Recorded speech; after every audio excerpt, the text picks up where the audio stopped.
mercy. K-E-Y. Think about it. This is basically just a giant acid trip. I mean, M-O-U-S-E. it's a small world after all. It's Mickey basically an Mouse. acid trip. That's all it is. Hey. And we'll get to the modern program in 1 second. I just wanted to talk about Disney CIA connection a little bit more.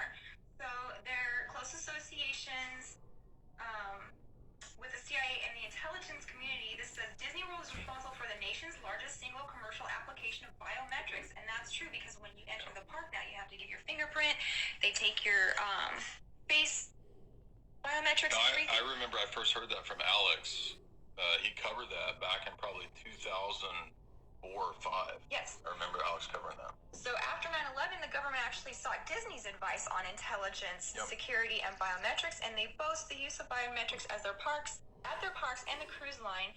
And a number of Disneyland employees have gone on to fill some of the most sensitive positions in U.S. intelligence and security communities, including Disney executive Gordon Levin, Eric Hastline, and Bran Farron. So do not go to the parks and give your fingerprint anymore. So now we come to Operation Mockingbird. I lived in Florida for a year, and one thing you notice living in Florida is that a lot of people in Florida, they live Disney. It's like their whole life. They will get infinite pass, right? Like a you can forever go to Disneyland. I mean, I can imagine just wanting to go every day to Disneyland. They even, if you remember, Walt created that was supposed to be an ideal community celebration, Florida, and it's this weird kind of it's like the theme park, this little city. It's not owned by Disney anymore. They sold it off to somebody else, but it has the most homeowners association rules anywhere. It's it's like Truman Show basically. There's a whole community that is supposed to be like the Truman Show. It's super creepy. I think they even might have filmed a few scenes or clips of Truman Show. I know it was filmed in another part of Florida, like Seabreeze or something like that. But there's a lot of, if I'm wrong about that, then, I mean, this place is basically like that. It's like the Truman Show if you've ever been to Celebration, Florida. Mm-hmm. But it was a whole created community that Walt thought would be like the ideal community. Mm-hmm. So Operation Mockingbird, everyone has heard of that probably before, but it was designed to manipulate news media for propaganda, and they spent millions per year hiring journalists from Disney and ABC and others to promote their point of view.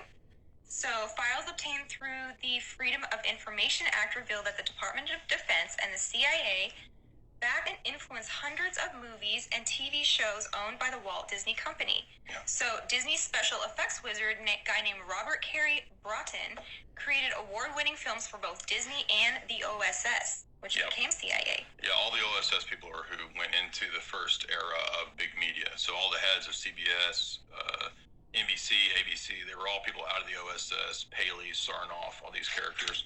And what you just read, that's actually the first page in my sequel. My second book is about the FOIA request, about how all that Pentagon and military-industrial complex money was put into messages in every kind of show you could imagine. Mm-hmm. Everything from Cupcake Wars to Hawaii Five-0, they all contained Pentagon and military messaging.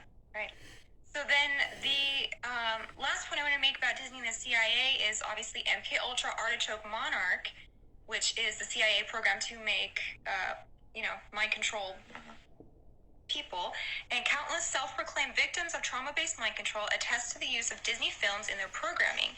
Wizard of Oz and Alice in Wonderland are staples along with Fantasia. And I actually have this handout that you can get, I think it's from Fritz Springmeier, and it's how to brainwash your friends and family. And this is a step-by-step script from a programmer on what to say on each scene in Fantasia. So they would give a child LSD, pop on Fantasia, read the script to program them. Now, if that sounds a little far-fetched, I actually did uncover Dr. John C. Lilly in his book, Programming and Metaprogramming in the Human Biocomputer. He's one of the MK Ultra doctors most famous for the whole dolphin stuff that he was involved in, like really weird, creepy, mind-controlled dolphin fetish stuff. Not joking, by the way. He actually does say in that book that he would utilize imagery that like you would find in Alice in Wonderland when he was dosing children with LSD. So he talked openly about that. By the way, Tim Leary has an essay as well where he talks about what the shaman can do in the process of leading people through trips to program them. It's actually, he wrote a whole essay on that, by the way. So some of these MK Ultra and LSD proponents do actually speak this way, where they think that there is a technique by which you can program people through things like the imagery that's used in these cartoons. Don't go anywhere. This is the Alex Jones Show. We'll be right back. You see this? It's an info